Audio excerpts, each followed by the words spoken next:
Welcome to my installing Revit MEP for the UK video.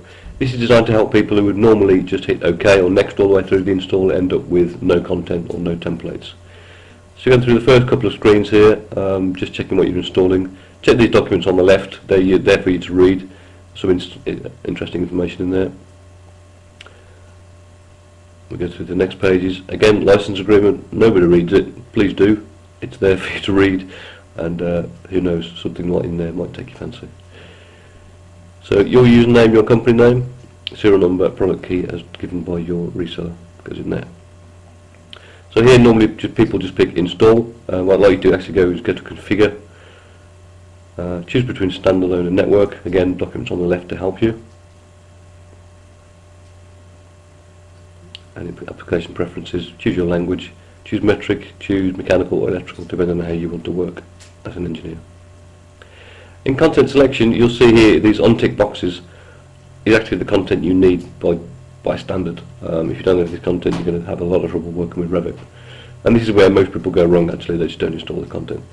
The ones at the bottom are the same as the ones at the top of the list, but they're imperial versions. So again, if you need those, take them. If don't, then don't. Make sure you've got the metric templates loaded and your path and your disk size requirements. It'll do a check for service packs. In this case, mine's fine. And it'll say configuration complete. So now just check what you're installing, your configuration choices, and just hit install. It'll now go through doing the standing install. Normally takes 5, 6, 7 minutes. And there you go. Check the README. Again, some useful information there. Every time we do a release, there's some useful information in there. So when you actually start Revit MEP up for the first time, you'll see this screen. Just check what's new down there. It's again very useful to see what's actually new from our point of view, and see what's useful in there for you to find. Just to check you've done the install properly, just go to New Project and check in that little box there where it says the template name. You're checking for GBR ENU for the UK. That's the standard template you should be using. If I just start that up now.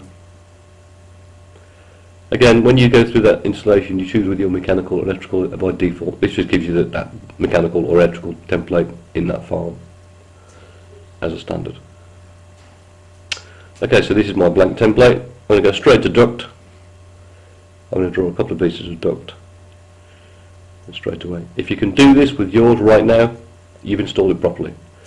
If you haven't installed it properly, you don't get bends in there automatically. And again, if you're on the wrong template, you get the same thing as well. If I just go into insert and load family, just check you've got metric library at the top. Check you've got these folders. These are the ones you should have. If we just go into pipe, let's go into carbon steel.